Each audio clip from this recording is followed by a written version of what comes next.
Feudal Japan was a place of strict discipline and grand legends. It mirrors a timeless human desire, the drive to achieve something truly great. Enter Yuki. He was a young samurai obsessed with becoming the greatest warrior in the land. His ambition was massive, and he viewed it as his defining strength. But instead of sweating in the dojo, Yuki spent his hours reading tales of famous battles.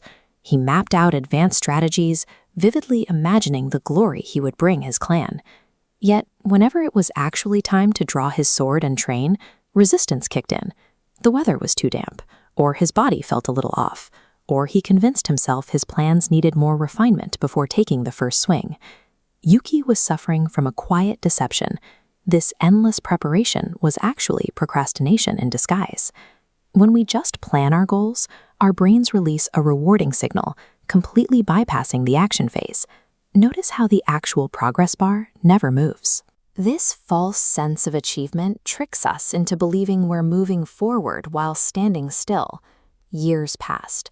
While Yuki waited for the stars to align, his weapons sat exactly where he left them, untouched and gathering dust. Meanwhile, younger warriors in his village were steadily putting in the unglamorous daily repetitions. By showing up every single morning, they easily surpassed him. Yuki eventually woke up to a harsh reality. His massive dreams had not elevated him to greatness, they had actively degraded his potential. An unexecuted dream leaves the dreamer frustrated, unprepared, and consumed by the regret of lost time. Yuki's story highlights a lethal gap in human nature, the empty space between what we desire and what we are willing to endure. His core mistake was a matter of logic.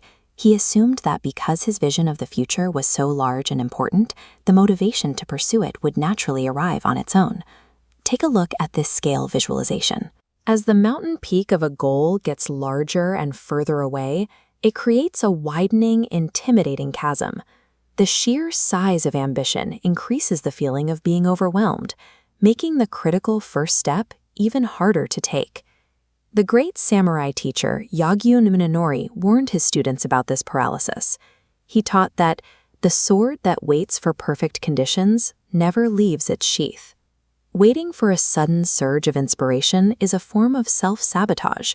It hands complete control of your future over to your most fleeting and unreliable emotions. Compare a quiet, controlled daydream to the brutal reality of historical warfare. On a battlefield like this one, arrows fly and chaos is the constant. There are no perfect conditions. Survival demands immediate, reflexive action. The warriors who survived these clashes didn't rely on sudden bursts of inspiration. They relied entirely on relentless, ingrained repetition. These warriors treated practice as an environmental constant, a way of life that remained unchanged regardless of their emotional state. True mastery is forged through the humble, often boring discipline of showing up every single day. Centuries ago, the legendary swordsman Miyamoto Musashi recognized this truth. He rejected the idea of trying to transform your entire life in a single massive burst of energy. Instead, he embraced the philosophy of Kaizen, the commitment to making microscopic, continuous daily improvements. Consider a student who feels entirely too lazy to train, but commits to practicing just a single simple sword form every morning. He ignores his lack of motivation and steps onto the floor to execute these unglamorous drills. Over months, that small daily action bypasses his emotional resistance and compounds.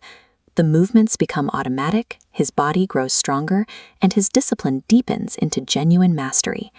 This flowchart shows the mechanics of Kaizen.